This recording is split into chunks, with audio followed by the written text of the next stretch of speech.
দর্শক সমকালের Facebook page এবং YouTube চ্যানেলে আপনাদেরকে স্বাগত। আমি সিকান্দার আলী, যুক্ত হয়েছি ক্রিকেটের বিশ্লেষণ নিয়ে। আপনারা জানেন বাংলাদেশ এই টিম অস্ট্রেলিয়া সফরে রয়েছে, ওখানে একটা টি-20 টুর্নামেন্ট খেলছে ডারউইনে। সেই ডারউইনের টি-20 টুর্নামেন্টে পাকিস্তান শাহিনস অর্থাৎ পাকিস্তান এ দল এবং নেপাল ন্যাশনাল টিম খেলছে। বিদেশি টিম হিসেবে 3টি দল খেলছে, আর বাংলাদেশ এ দল। বাংলাদেশ এ দল নিয়ে আমি মূলত কথা বলবো, কারণ বাংলাদেশ এ দল হচ্ছে সম্ভাবনা না এক্সপেরিয়েন্স, কাদেরকে নিয়ে গেছে এই বিষয়টা নিয়ে কথা বলা খুব জরুরি হয়ে গেছে। এই কারণে যে বাংলাদেশ এ দলটা আসলে পুনর্বাসন কেন্দ্র হিসেবে ব্যবহার করা হচ্ছে। এখানে যদি আপনি যে প্লেয়ারগুলিকে নিয়ে গিয়েছেন, যে খেলোয়াড়রা ওখানে খেলছে, তাদের অধিকাংশই কিন্তু ভবিষ্যৎ জেনারেশন না, এবং যারা ইয়াং জেনারেশন নিয়ে যাওয়া হয়েছে যে 3-4 জনকে, তারা ফিউচার ক্রিকেটার। কিন্তু আপনি যাদেরকে এক্সপেরিয়েন্সড হিসেবে যাদেরকে নিয়ে গিয়েছেন, তারা কি করবেন? তারা কি টি-20 দলের ব্যাকআপ? অবশ্যই না। ইয়াসির আলী রাব্বি কোন জায়গার ব্যাকআপ হবেন?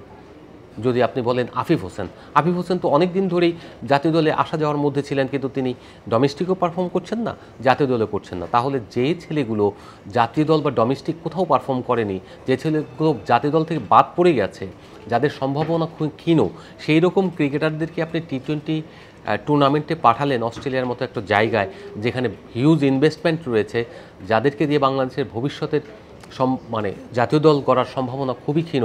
এবং আপনি আর একটি টি-20 স্ট্যাবল একটা দল রয়েছে লিটন কুমার দাসের নেতৃত্বে, সেই জায়গা থেকে এইটা একটা অপচয় ছাড়া আর কিছুই নয়।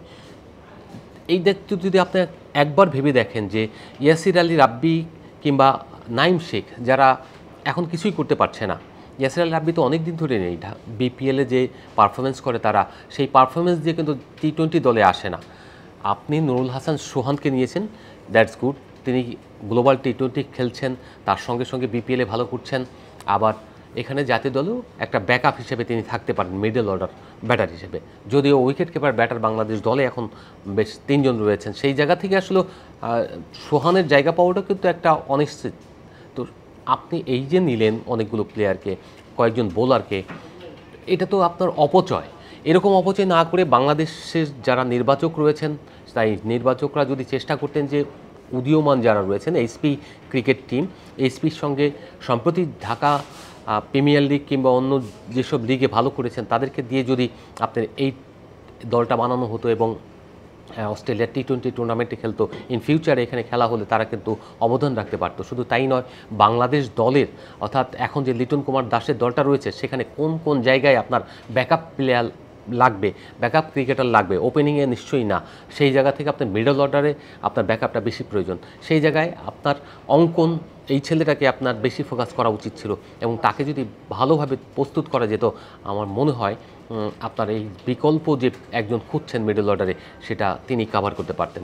তো এই সব বিবেচনায় নির্বাচকরা হয়তো রেখেছেন, আবার অনেক কিছু চিন্তা করেছেন, কিংবা হয়তো ভেবেছেন যে আমাদের রেজাল্ট দরকার, কিন্তু এই রেজাল্ট আনতে গিয়ে আপনি ব্যর্থ একটা মিশন হয়তো এখানে শেষ করবেন। রেজাল্ট কিন্তু সব কিছু না, এই জায়গা থেকে আপনাকে চিন্তা করতে হবে আপনি বাংলাদেশের ফিউচার টিমটাকে গড়ে তুলছেন, অর্থাৎ নেক্সট এ টিম, নেক্সট ন্যাশনাল টিম।